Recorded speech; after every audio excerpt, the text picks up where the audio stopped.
At an altitude of 39,000 feet over the Atlantic Ocean, the aircraft suddenly receives a low fuel warning. The immediate need is to refuel.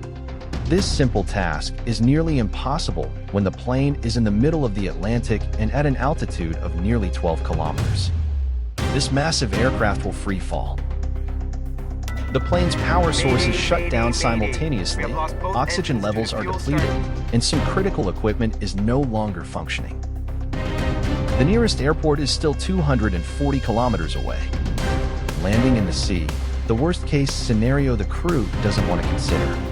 Passengers, please note, everyone is requested to put on their life jackets. We are about to make an emergency landing. Over 300 lives depend entirely on the newly relieved captain. Can he save the plane?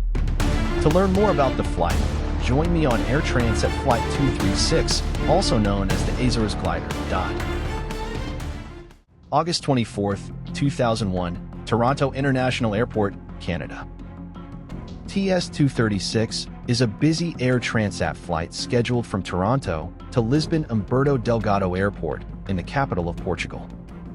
The flight is operated on an Airbus A330, a long-range wide-body jet aircraft manufactured and developed by Airbus, equipped with two powerful Rolls-Royce Trent 700 engines, the latest fly-by-wire technology, and an impressive safety record. Some information we need to note.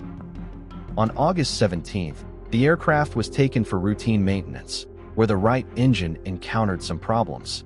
The engineers decided to replace it. The problem was that at that time, the airline did not have any spare engines in all of North America. So they borrowed an older model from Rolls-Royce that did not have a hydraulic pump. Time was tight, and despite concerns, the maintenance team reused a similar part from the previous engine. This inadvertently caused a large gap in the installation. The hydraulic line and fuel line were too close together and did not have enough standard clearance. It's a shame no one noticed this. The aircraft carries 293 passengers, mostly Canadians, with some Portuguese people returning to their homeland. The flight is operated by 13 crew members, 11 flight attendants, and 2 pilots. The captain is Robert Piché, 48 years old. In the past, he served 16 months in prison for drug trafficking by air. Despite that, thanks to his good rehabilitation and his super-skilled piloting, he was recruited by Air Transat in 1995.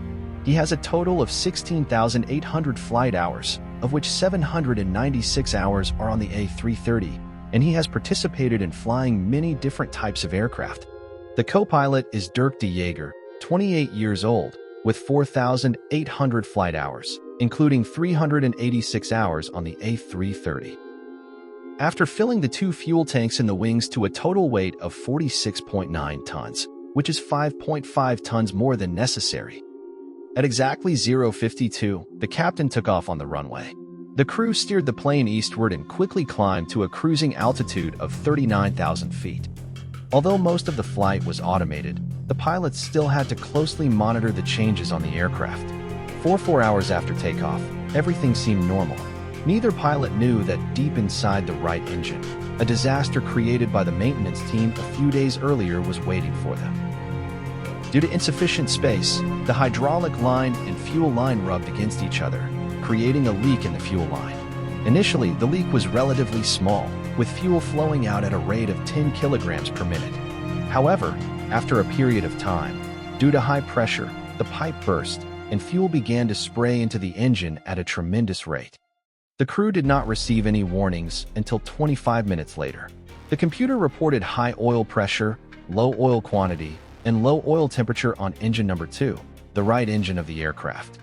The pilots searched through the instruction manual but found no documentation that could explain this. The captain made a call to the airline's maintenance control center in Quebec, Canada, and relayed the anomalies to the dispatcher. Hello, this is 236. We need assistance. We are receiving warnings of low oil temperature and high oil pressure on engine number 2. 30 minutes later, bad news appeared on the screen showing a fuel imbalance in the 2 fuel tanks on the left and right wings. The imbalance is not a serious problem. The captain has handled many similar cases during engine failure training, and he knows what he needs to do. Instead of referring to the checklists, he acted on experience. The captain opened the fuel supply valve from the left wing to the right wing. Unfortunately, Instead of the fuel only leaking on one wing, the captain has now helped the fuel escape from both wings. If this continues, the plane will soon run out of fuel. On the plane's gauges, the parameters displayed show it cannot have enough fuel to reach Lisbon. Every 5 minutes that pass, the plane loses 1 ton of fuel, creating a rain of fuel in the sky. The pilots tried to figure out and discuss to find answers to the problem they were facing. Finally, they both agreed that it was all due to a computer error. False fuel reports due to sensor errors were not unheard of on an Airbus. But how could it run out of fuel during the safest part of the flight when it was loaded with 5 tons of extra fuel before departure? The possibility of a fuel tank puncture crossed the pilots' minds, but it was quickly dismissed. After some analysis, even though the fuel supply valve was opened, the difference between the 2 fuel tanks showed no sign of decreasing. At this point, the gauge showed the plane had only 7 tons of fuel left. The pilots became more tense than ever. They couldn't afford to be careless anymore. 300 lives were in their hands. It was time to make a decision.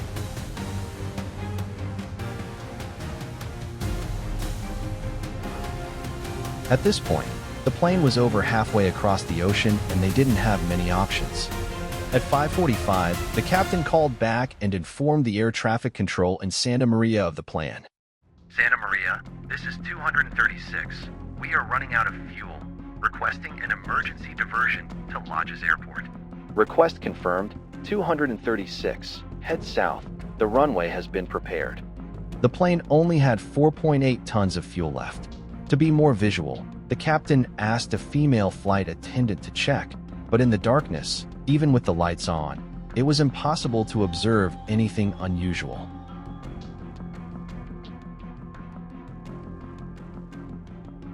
Concerned about a leak inside engine number 2, the captain turned on the fuel pump in the right tank to supply both engines, which helped conserve the remaining fuel in the left fuel tank. But for some unknown reason, just 5 minutes later, the pilots switched it back to the original setting. At 6:13 a.m., the right engine suddenly caught fire. Only now did both pilots realize the problem. Immediately, the captain increased the thrust to maximum on the left engine and began to descend. The hundreds of tons aircraft was now operating with 1 engine and 600 kilograms of fuel, with the nearest airport 240 kilometers away. 13 minutes later, while flying at an altitude of 34,000 feet and 120 kilometers from the airport, the left engine also caught fire. The hundreds of tons aircraft, disaster was inevitable. Mayday, mayday, we have lost both engines. 236, we have you on radar. Continue heading south, 120 kilometers away.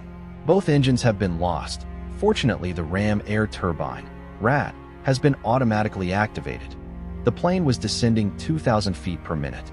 Based on the co-pilot's calculations, it could only fly for a maximum of 14 to 15 minutes.